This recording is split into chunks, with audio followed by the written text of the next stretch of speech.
Let's go back to one of our top stories and go back to Nthatisi Modingoane, City of Johannesburg spokesperson. Nthatisi, I hope it's a better line now. We were talking about this issue and you were telling us about 188 active cases that the city is busy with right now when it comes to hijacked buildings.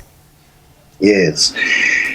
One of the challenges that we have in Bongo with these buildings, some of them we can't even trace the owners.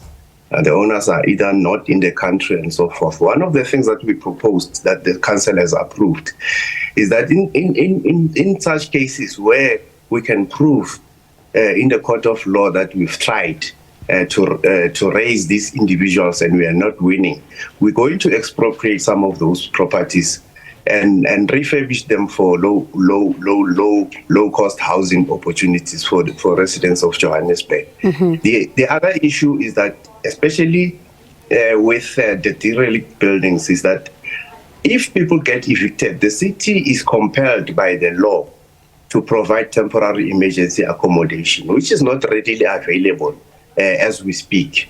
Hence, we are moving with a multi-pronged approach now to say, one, let's convince the courts and expropriate some of these buildings so that we are able to turn them into low-cost housing. And then we move with speed to deal with the cases that are active that we are dealing with. It's a massive challenge, but the leadership of the city has taken upon itself to commit to resolve some of these challenges. Aren't you concerned, though, that the longer it takes, the more chances of seeing again these buildings catch fire, people losing their lives, that scenario may continue? We are concerned about the possibility of that continuing. Hence, we want to rope in all the role players, including your provincial government and national government, to work with us and deal with some of these issues. One of the things that happens is that in most of these buildings, you find that there are people that are foreigners that are residing in some of these buildings. So we are roping in Home Affairs as well to help us, because in terms of our police, if we can be able to be helped by Home Affairs and clarify that these foreigners, are they here legally or not, or not?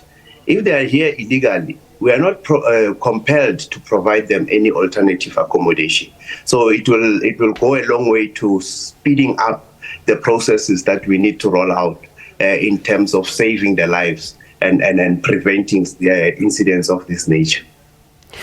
But when you think about the fact that, Nthatisi, you are able to, as the city, profile the people who are inside the buildings, who live in these buildings. But I wonder, what intelligence information does the city have on who is behind these hijacked buildings?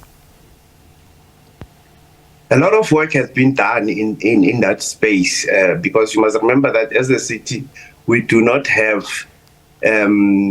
all the necessary powers that are sitting within the SAPS, for example. When we get a report of a suspicion of a hijacked building, our investigators go there to gather information and intelligence, and that docket gets submitted to SAPS for further investigation so that prosecution can happen.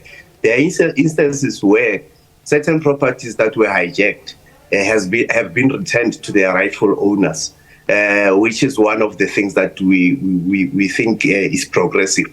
But we also have to request the South African Police Services to take this issue of hijacked buildings seriously so that we investigate these cases and we find the kingpin, because it can't happen that there is no one that is benefiting somewhere from these illegal activities that are happening. And I suppose the next installment for us then in Nthatisi will be to reach out to the SAPS and get a sense from them on what are they doing with this. But let me thank you for your time, and we'll continue to get regular updates from yourself to see how things are unfolding in that regard. That is Nthatisi Modingoane, City of Johannesburg spokesperson. Indeed, his answer there ending off with saying that police need to take these cases seriously. So we will need to try and get the SAPS and see what are they doing as well with the issue of hijacked buildings.